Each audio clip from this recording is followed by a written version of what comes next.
Hi, Assalamu alaikum. It's me Haseeb and welcome to Scholar Views. If you are looking for the immigration to Canada, this video is particularly for you. In this video, I am going to explain about the process of ECA, what is ECA, why do you need ECA and how to start the process of ECA. जो ये video जो इस process को start कर रहे हैं, basically मैं ये स्टेप बाय स्टेप प्रोसेस बता रहा हूँ और फर्दर मैं इस वीडियो में विजुअल डिमॉन्स्ट्रेशन भी दूंगा कि किस तरीके से आपने बनाना है ECA के लिए, आपने किस तरीके से डॉक्यूमेंट्स प्रिपेयर करने हैं। बेसिकली हम ECA कहते किसे हैं? ECA हम कहते हैं एजुकेशनल क्रेडेंशियल असेसमेंट। हम एजुकेशनल असेसमेंट ये क्यों करवाते हैं? ये हम इसलिए करवाते हैं कि हमारे पास जो डिग्री, डॉक्यूमेंट या सर्टिफिकेट है, ये चेक करने के लिए क्या वो कैनेडियन डिप्लोमा डिग्री या डॉक्यूमेंट्स के बराबर है या नहीं है। तो बेसिकली जो ECA का प्रोसेस है उसके लिए 7 डिफरेंट ऑर्गेनाइजेशंस हैं या आप एजेंसीज़ कह लें जो इसमें डील कर रही हैं। सबसे पहले जो मोस्ट फेमस है वो वेस है, वर्ल्ड एजुकेशनल सर्विसेज।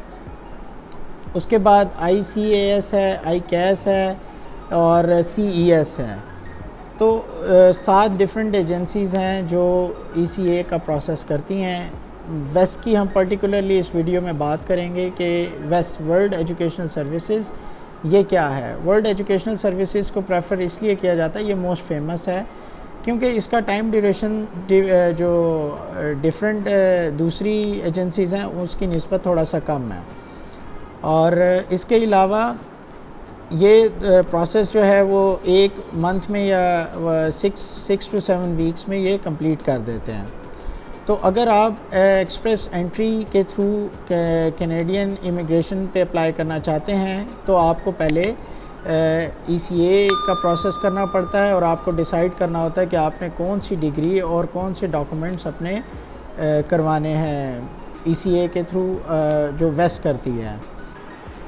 ECA के प्रोसेस में सबसे इम्पॉर्टेंट बात यह है कि अगर आप मैरिड हैं और आपकी वाइफ के पास सेकेंडरी डिप्लोमा है या उससे ऊपर की डिग्रीज़ हैं तो आप प्राइमरी एप्लीकेंट के तौर पे आप एकेडमिक क्रेडेंशियल जो असेसमेंट है आप ये प्रोसेस कर सकते हैं और आपकी वाइफ जो हैं वो एज ए सेकेंडरी एप्लीकेंट के तौर पर वो भी साथ अप्लाई कर सकती हैं। उसका आपको ये फ़ायदा होगा कि आपको उसमें कुछ CRS पॉइंट ऐड हो जाते हैं।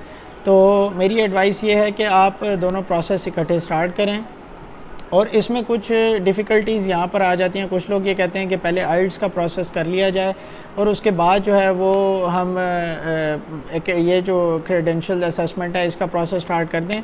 लेकिन मेरी आपको एडवाइस ये है कि आप ये प्रोसेस पहले स्टार्ट कर दें क्योंकि ये प्रोसेस आपका 2 to 3 मंथ्स इसमें आपके कंज्यूम हो जाते हैं। इन द मीन वाइल आप ये करते हैं कि आप प्रिपरेशन कर लेते हैं IELTS की। तो जब ECA से आपके जब आपका ECA हो जाता है तो साथ में आपका IELTS हो जाता है तो आप फर्दर प्रोसीजर अप्लाई कर देते हैं। तो इस वीडियो में मैं अगर आप कोई भी एजेंसी चूज़ कर रहे हैं, मैं इस वीडियो में पर्टिकुलरली वेस वर्ल्ड एजुकेशनल सर्विसेज से रिलेटेड आपको इन्फॉर्मेशन दूंगा क्योंकि मेरा एक्सपीरियंस वर्ल्ड एजुकेशनल सर्विसेज वेस से है तो मैं उसके बारे में आपको गाइडेंस दे देता हूँ। वेस्ट में आपको क्या चाहिए होता है डॉक्यूमेंट्स, उसमें आपको अपना सेकेंडरी जो स्कूल सर्टिफिकेट होता है, higher secondary school certificate, intermediate, ये आपको बोर्ड से करवाना पड़ता है वेरीफाई। एक चीज़ मैं इधर मेंशन कर दूं कि इसमें IBCC की इन्वॉल्वमेंट नहीं होती। कुछ लोग ये समझते हैं कि हमें बोर्ड से करवा कर फिर IBCC जाना पड़ेगा, बट ऐसा नहीं है। पंजाब बोर्ड में जो डिफरेंट 22 जो बोर्ड्स हैं वो खुद ECA ये आपको करके देंगे वेस्ट के लिए सील्ड इनवेलप।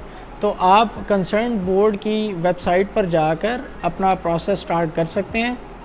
लेकिन ये प्रोसेस स्टार्ट करने से पहले भी एक प्रोसेस ये है कि आप अगर वेस्ट के थ्रू अप्लाई कर रहे हैं तो वेस्ट के थ्रू आपको रेफरेंस नंबर रिक्वायर्ड होता है क्योंकि अगर आप जब बोर्ड का प्रोसेस स्टार्ट करेंगे तो बोर्ड वाले आपसे एक फॉर्म डिमांड करेंगे, वेस्ट फॉर्म। उस वेस्ट फॉर्म पर आपने वेस्ट नंबर मेंशन करना होता है। तो आपको वेस्ट का फॉर्म पहले आपको वेस्ट का फॉर्म फिल करना होगा। उसकी विजुअल डिमॉन्स्ट्रेशन में दे देता हूँ ताकि आपको पता चल जाए कि किस तरीके से हमने वेस्ट पे अप्लाई करना है और हमें रेफरेंस नंबर किस तरह मिलेगा। So let's start the process of वेस रजिस्ट्रेशन। वेस रजिस्ट्रेशन कैसे करते हैं? सबसे पहले वर्ल्ड एजुकेशन सर्विसेज इसकी ऑफिशियल वेबसाइट पर जाते हैं। वेबसाइट पर जाने के बाद आपको ये सामने ऑप्शन नज़र आ रहे होंगे। अगर ऑलरेडी आपने रजिस्टर किया हुआ है तो जस्ट उसमें इंफॉर्मेशन पुट करें, ईमेल एड्रेस और पासवर्ड, तो लॉगिन हो जाएगा। अगर आपने पहले से ऑलरेडी नहीं है, आपने रजिस्ट्रेशन की हुई, तो यहाँ पर क्रिएट एन अकाउंट का ऑप्शन है, यहाँ पर इसको क्लिक करें। उसके बाद यहाँ पर 2 कंट्रीज़ की ऑप्शन है। आपने जिस कंट्री के लिए भी करना है तो यहाँ से चूज़ कर लें। क्योंकि हम कनाडा की पर्टिकुलरली बात कर रहे हैं तो हम कनाडा के लिए चूज़ कर लेते हैं। यहाँ पर आगे आपके पास 3 ऑप्शन आएंगे। Select an application.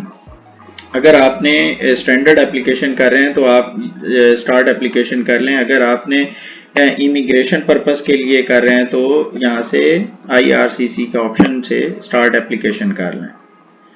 Start application पर जाने के बाद आपसे ये जनरल इंफॉर्मेशन लेंगे। इसमें नाम, आपकी डेट ऑफ बर्थ और रेफरेंस ईमेल और पासवर्ड, ये सारी इंफॉर्मेशन देंगे तो ये आपका लॉगिन हो जाएगा।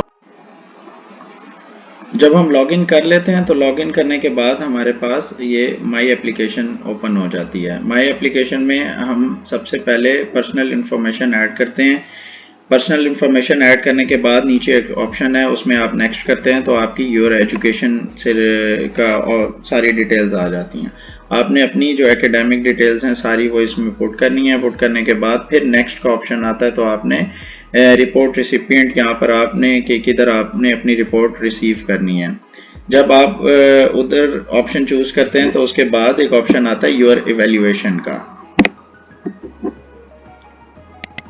योर इवैल्यूएशन में फिर 3 स्टेप्स हमारे सामने हैं। तो सबसे पहले इवैल्यूएशन टाइप है, यहाँ पर आपने चूज करना होता है कि इवैल्यूएशन किस पर्पस के लिए कर रहे हैं। उसके बाद डिलीवरी ऑप्शंस। डिलीवरी ऑप्शंस में कि आपने आपके पास डिलीवरी ऑप्शंस होते हैं, उसमें आपने चूज़ करना होता है कि आपने नॉर्मल डिलीवरी करवानी है डॉक्यूमेंट की अपने पास रिसीव कराने, या आपने जो है वो फास्ट ऑप्शन चूज़ करना है। और थर्ड नंबर पे कि डॉक्यूमेंट्स कौन कौन से आप को रिक्वायर्ड हैं इवैल्यूएशन के लिए। जब हम ये कर लेते हैं तो हम आगे प्रोसेस को प्रोसीड करते हैं तो हमें रिव्यू का ऑप्शन हो जाता है। रिव्यू के ऑप्शन में जाने के बाद हमें सारी जो डिटेल्स हैं वो एक दफ़ा एप्लीकेशन में रिव्यू करनी होती हैं कि कोई मिस्टेक तो नहीं होगी। अगर कोई मिस्टेक होती है तो हम उसमें एडिट कर लेते हैं। और रिव्यू के बाद रिव्यू में जब हम रिव्यू कर लेते हैं तो उसको फिर प्रोसीड करते हैं तो वो हमसे पेमेंट जो है वो मांगते हैं ऑप्शन में। तो पेमेंट में हम जो $230 हैं कैनेडियन डॉलर्स, उसमें इंक्लूडिंग टैक्स हैं, वो आपने पे करने होते हैं। आप वाया ऑनलाइन कार्ड से आप पे कर लेते हैं और उसके बाद आप कंफर्म करके अपनी एप्लीकेशन सबमिट करते हैं तो आपको रेफरेंस नंबर रिसीव हो जाता है। रेफरेंस नंबर के लिए आपको आपके पास ईमेल भी रिसीव होती है और उसके लिए आप अपने पास नोट कर लेते हैं, स्क्रीनशॉट भी ले लेते हैं। और जब आप स्क्रीनशॉट ले लेते हैं तो उसके बाद हमारे पास ये एक फॉर्म होता है, एकेडमिक रिकॉर्ड्स रिक्वेस्ट फॉर्म इसको हम कहते हैं। ये वेस की तरफ से होता है। जब आपने बोर्ड को या HEC को अपने डॉक्यूमेंट्स भेजने हैं सील्ड इन्वेलप्स के लिए तो उसके साथ आपने ये जो फॉर्म है ये भी साथ में भेजना होता है। इसमें यहाँ पर वेस नंबर रिक्वायर्ड होता है क्योंकि आपने प्रोसीजर कर लिया तो यहाँ पर आपको वेस नंबर जो मिला वो यहाँ पर लिखेंगे। अपनी बोर्ड को भेज रहे हैं तो यहाँ पे उसी हिसाब से डिग्री की डिटेल्स भेजेंगे और अगर HEC को भेजना है तो उसके रेलिवेंट आप डिटेल सेंड कर देंगे। सो आई होप आपको विजुअल डेमोन्स्ट्रेशन के थ्रू प्रोसेस समझ आ गया होगा।